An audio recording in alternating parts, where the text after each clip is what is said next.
Welcome back. Let's talk about Ready to Love. If we're still in season 3, I believe it's episode 8 or 9, and the title is Fanning the Flames of Love. The episode begins and Tommy lets everybody know that we are down to our final 6. So we have 6 men and we have 6 women. And at the end of this show, we will be eliminating 1 man and 1 woman. So it's crunch time. Most people have honed in on 1 or at least 2 people. There's a couple of outliers. For the most part, people know who they're interested in. They don't have to worry about elimination. It's the folks on the outskirts who are now scrambling to make a connection with somebody so they don't go home. Let's talk about some of the couples who have been consistent since the beginning. So we have Joy and Jay. They have a wine tasting date, which was really cute. I believe it was Joy's idea because wine is her thing. And so she was teaching Jay about the different types of wine and how to differentiate and how to sniff it and taste it and all this other good stuff. And then they had a cute little moment where they kissed. So we see that that connection is strong and solid. And while they both have people that they're both interested in, it's pretty evident that they're probably going to choose each other given the choice at the very end. Another couple that's been pretty solid since the beginning is Rashid and Adriana. I tell you, Rashid is really doing his thing these last couple of episodes. He is, in the beginning, I know they thought he was a little pompous, but the more he talks and the more you get to know him, you start to see this guy is mature, he's creative, he's a good listener. So I'm seeing why those women who may not have been interested in him before are starting to show that interest. But he likes Adriana. She's been his number 1 since day 1. And I also wonder if there's a piece of why he seems so focused on Adriana is because they met before the show. They had a date and she ghosted him.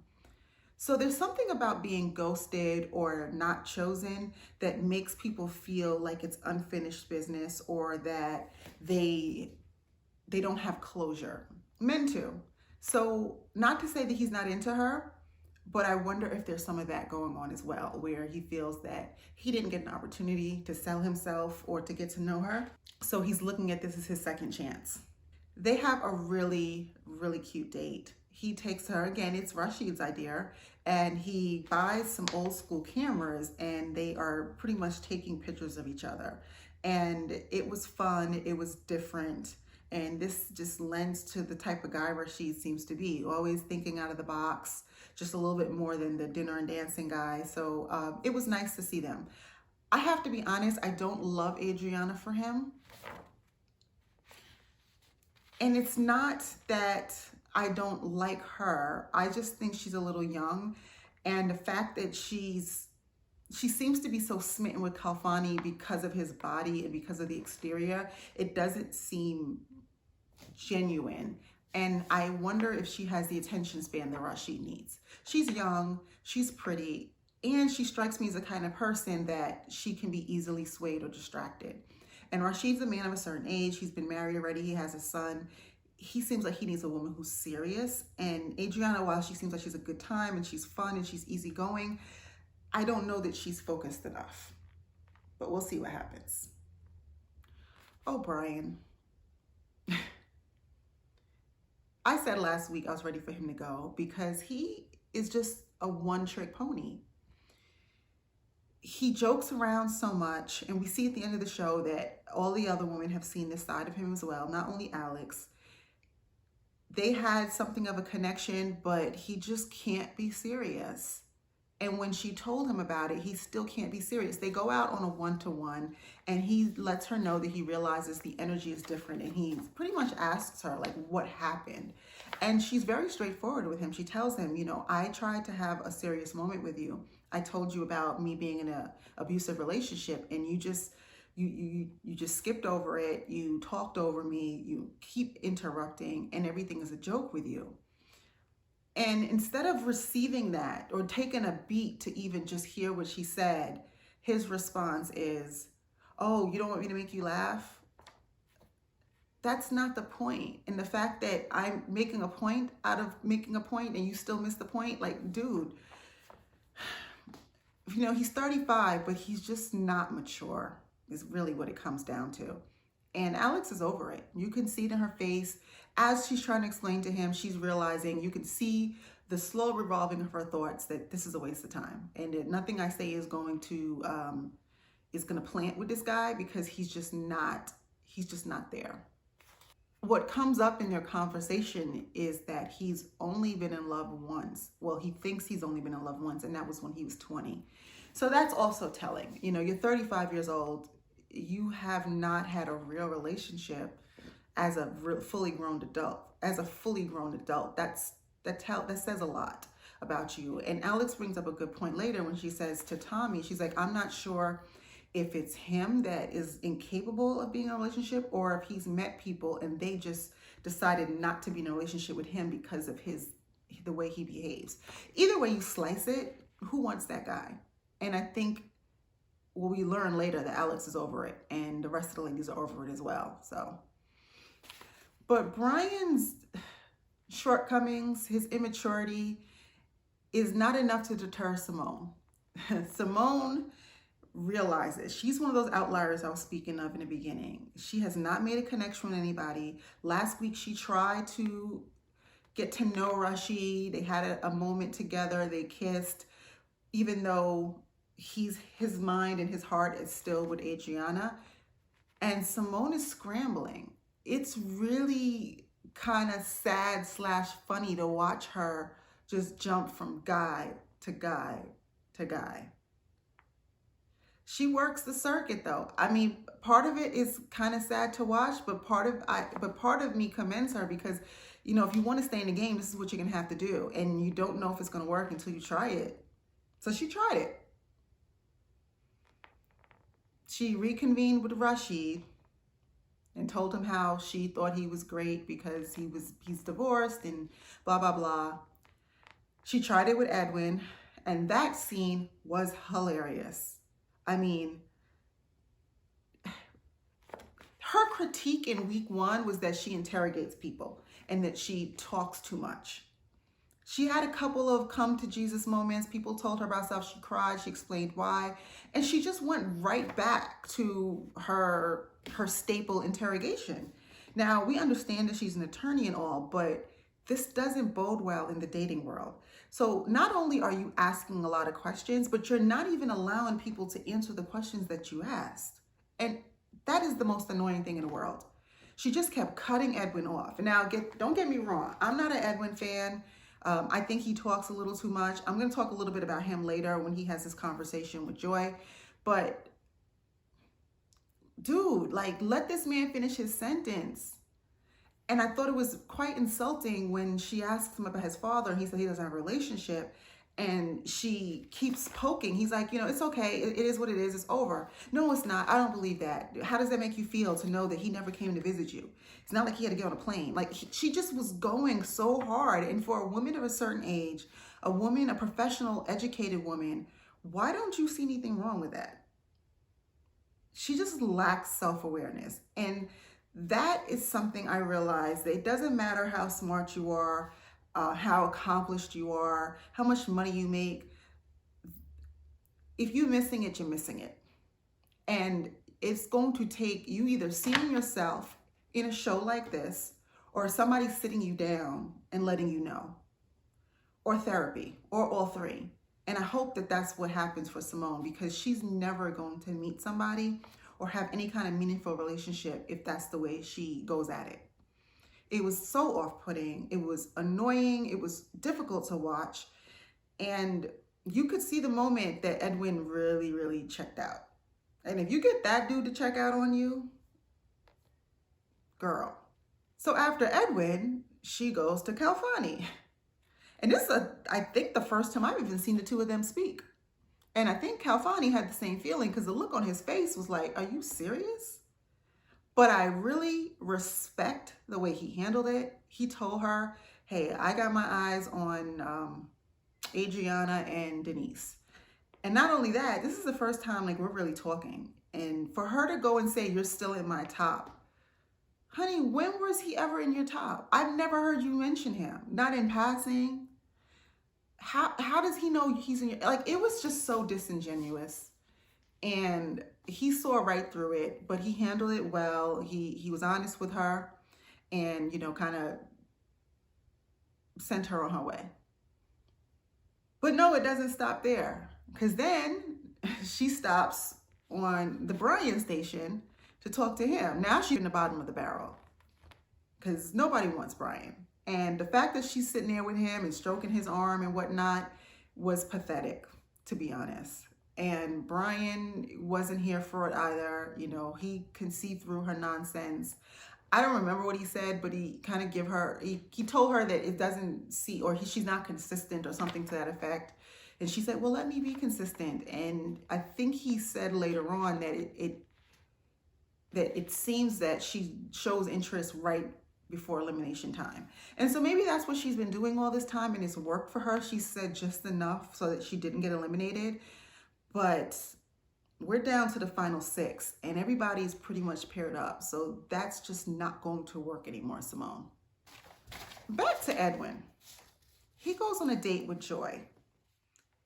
And I feel like I heard this conversation already, like word for word. I was wondering, when I was watching the scene, I had to stop and say, am I watching a repeat? Because I believe that whole dog tag conversation, I feel he told somebody that exact same story in the exact same words. He's a former law enforcement officer. He's a former, he's a vet. And he talks about his PTSD, and then he mentions how he only sleeps like 3 hours a night. It just was a lot. And Joy saw that it was a lot. She handled it well, very maturely, and, pretty much let him know, like, I want to be with somebody who's okay, because I've done work on myself to make sure I'm okay. And I need to meet somebody who's also comes to the table and they're okay. And basically, Edwin, you don't sound like you're okay. And I don't know if he picked up on the fact that she was kind of giving him the boy bye, or did he think that was just a really meaningful conversation? I'm not sure, but it's clear that there's a lot with him, and him waking up in cold sweats and only sleeping a couple of hours, like that's a lot for somebody to take on. So maybe he should have stayed with Naya's crazy ass. Maybe the two of them could have worked it out, but I don't know that I'd want to take that on. And I'm glad that he's telling them and he's honest about it so that they know what they're working with, but that's a lot. And at this stage, these people in their late 30s, early 40s, it's a lot to try to unpack and to resolve and still enjoy yourselves in a relationship. So I don't know. I think I would have to pass on Edwin. I like Winter, but she's starting to get on my nerves. She's another one with the repetition. There's a scene where she's out walking with Anthony, and then Jay passes by and he makes a little statement to Anthony like, oh, you got my lady with you, blah, blah, blah. And again, Jay is a used car salesman. He always has the right things to say. You have to take everything he says with a grain of salt, because I feel like he's always G'ing somebody. I think that he may have stopped them and he was talking to Winter, and then Anthony kind of stepped aside, and Winter made a point, said something to him later about, you shouldn't allow another man to come and talk to me while we're walking, or something like that. And in her confessional, she says she wants him to fight for her. And I remember last week or the week before, she said the same thing to Jay. Why don't you fight for me? Why would they fight for you so early in the game? Like, I just feel like that's a little self-absorbed or unrealistic, or dare I say delusional, to want that from somebody this early and in this environment. Another thing is that you guys are on a resort together. You're staying under the same roof. You have a lot of time to mix and mingle, especially at this point where it's only 6 and 6. Why should somebody have to interrupt and pull you away when you have all this time together? It doesn't make any sense. Why would anybody do that? And for you to expect it just seems a little much. And I don't know if it's her past. I think she's the one who said 3 weeks after the wedding, her husband was cheating on her. She might have some some security issues, and maybe she feels like her husband didn't fight for their relationship or he let it go too soon. There's something going on. There's some pathology with that I think she needs to unpack. Why she feels the need to get validation through men fussing over her or being aggressive while she's in the presence of another man. I don't know. It just didn't sit well with me. And I don't know how the men took it. Anthony did tell her that, he doesn't see the need. He's not that kind of guy. And I don't think she received his response. I think she wants what she wants. And I don't know how it's going to work out for her, because I strongly believe that Jay is going to pick Joy. I don't know about Edwin, and I don't know that she's really into Edwin that much. Anthony, Anthony, he seems like a nice guy, but what annoys me about him is he has a little bit of that Bryan thing in him, where he's got these like one-liners, like these catchphrases. When he was talking to Denise and she was talking about her going to New York for some fake acting or modeling career.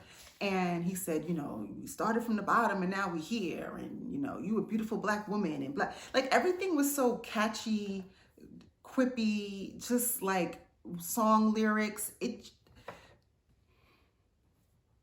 I don't know. That just kind of, anybody who's constantly deferring to like a catchphrase or a song or that kind of thing just makes me wonder about their, I don't want to say maturity, but I don't know what the word is, but something about it just seems a little childish, especially at that age. And it could be his nerves, could be he's just doesn't know what to say. And I'm imagining it's got to be stressful being in this environment and having cameras on you all the time. But yeah, I don't love that about him. And I don't know that I feel he's genuinely into Denise or into Winter. I think he had a slow start out the gate. And then once the other guy started falling off, he started kind of picking up scraps. And I'm not saying the women are scraps, but realizing, okay, that didn't work out between her and so, so let me go in for it. And it didn't seem like he ever really selected anybody intentionally. That's what I mean. So we get to the end of the episode and we're back in Tommy's tavern, and he's having a powwow with the guys and a powwow with the ladies. Of course, he asks, who are you feeling? And there are really no surprises there. People have their favorites at this point, and it's clear who's interested in whom. When we get to the part of who aren't you interested in, or where do you feel that there's not a connection, women all pretty much agree that there's no connection with Bryan, and it's because he's childish. And he's always joking, and while he's a good time, nobody really wants a man like that. And the best shot he had was Alex, and he ruined it with her. And she also agrees with the rest of them. She gives him a pass and says, well, maybe, that's not all who he is, but just that's what he's showing us. But, you can tell she's over it. One thing that stood out to me, Winter mentioned Anthony, that she and Anthony went on a date. And she said that he downplayed his relationship with Alex, and that turned her off. They showed a clip of the two of them out on that paddle boat thing, and she said to him, well, I thought you were into Alex. And he responded, well, Winter is coming. But he didn't say anything bad about Alex, and I don't know if they didn't show it, but I would think that they would show it because it's apropos to the moment. Which makes me think that he didn't say anything negative about Alex. So why would Winter say that? And I didn't think Winter was messy, and I didn't think she was a mean girl. But that is just giving me a little pause. Because why would you say that? And why would you make Alex feel like he said something he didn't say? And it comes up later, because when it comes up time for elimination, she does bring that up to Bryan. And I don't know if it was true or not. And if it's not, Winter, I'm looking at you with a side eye. Like, you already kind of on the bubble for me. But if you truly lied about that, that's not cool, sis. So when we get to the fellas, Tommy goes around and he asks all of them, what's up? Who are you feeling? Who are we not feeling? Interestingly enough, Khalfani, who has pretty much been consistent with Denise, even though they've had a couple of bumps in the road, he says that Denise has received his feedback and him telling her that she's a little too jealous and possessive, and she's heard him and he appreciates that, but he likes Adriana better. And if he had to pick somebody now, he would pick Adriana. That was interesting because I thought he was Team Denise. And we see that Adriana and all them little hugs and rub ups and sitting close and by the fire pit and stuff is starting to work out because he's starting to shift towards Adriana. Now, Rashid doesn't like this, even though he plays it cool because Adriana's his girl. You know, he has a thing for her. He's had a thing for her from before. And it's going to be interesting how that plays out because it looks like the ball is going to be on her court with regard to those two men. Rashid is the only one who's mildly feeling Symone. And he's such a gentleman. I think it's obvious that, you know, he's Team Adriana, but he tells them that he likes her and he doesn't see what the other guys are seeing because they all pretty much agree that she is transparent. This whole jumping from guy to guy to guy to guy at the end towards the elimination is pretty apparent to them. And another thing I noticed that she did, which was, I don't know if it was smart or if it was obvious. I don't know. When she was talking to Edwin at the pool, she went down. It's obvious like she read this man's CV. And then again, this could be the attorney in her prepping for court, where she's like, oh, so I know that you used to be in law enforcement and you used to be in the service and then you turned this into a creative thing. And she just knew his whole story. And the way she laid it all out was as if she literally, like, you know, when you do an interview before the person walks in the room, you kind of scan their CV real quick, like, okay, you went to such and such school, you have this experience, so that you can give the impression that you even read this resume as opposed to scanning it 30 seconds before they come in. And I don't know how Edwin felt about that, but the fact that she just had all this information, it seemed very contrived. And I'm sure Edwin saw through it. He seems like a pretty intuitive guy, and the rest of the guys saw what she was doing. And Rashid is really her last ditch effort to stay on this show. But we get to eliminations and we realize that Rashid's affection for her is not enough because she gets sent home. And the women decide to send home Bryan. Long overdue. And the irony is that Alex was the one to tell him. So, and I think she wanted to because she felt a way about him allegedly downplaying their relationship to Winter. So I think she probably volunteered to be the one to let him know that his time was up and that he was not ready to love. So that was pretty much it. Not really eventful, but it moved the plot along. We didn't see too many upsets, nothing totally surprising here, but a good episode nonetheless. Looking forward to seeing what happens next week. Hopefully we'll get a little kick up with the drama. Denise has been quiet, so, you know, sleeping dogs eventually will wake up. So we'll see what she does next week and how she turns up, because I don't know that she can stay under the radar for so long. So, and especially with Khalfani and Adriana getting all cozy and eating together and everything, it's just not going to go well. So we shall see, but I would love to hear what you have to say. Let's talk about it. Drop down in the comments and do not forget to like and subscribe. Bye.